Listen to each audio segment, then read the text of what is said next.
you're not just getting by anymore. The work that you've done on your healing journey and the work that you're providing for others on their healing journey is such that it has created the possibility of transformation beyond what levels of health you've had in the past.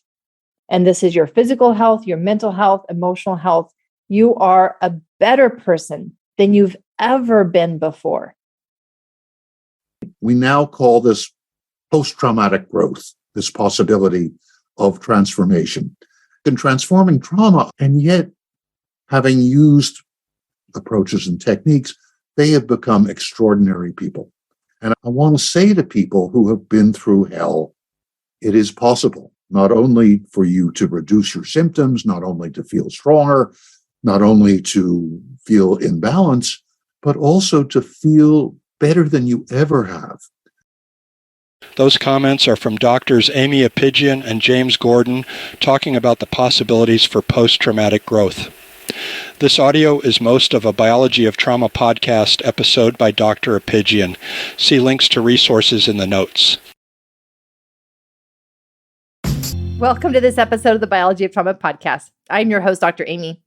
When we realize that we have had trauma or that someone else has had trauma, and especially as it may have already affected our health, we want to know, what is the trauma healing journey ahead? Do we have a map? How do I navigate this? Today, we delve into just that, a blueprint for the journey. We have the science and we have the experience. We actually do know the essential pieces for a roadmap. In this episode, we're answering the one question: what do we know about how to facilitate trauma healing, both for ourselves and a group?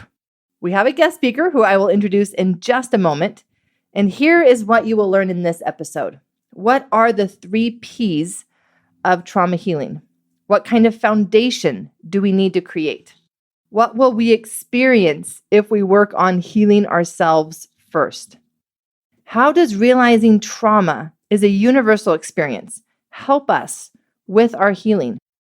How does the work we are doing, creating the possibility of transformation and even post-traumatic growth, and why we need to be intentional in our own healing, and even the greater purpose that trauma can give us.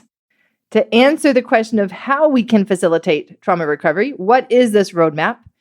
We first have to look at, what does this trauma healing journey require of us and our bodies?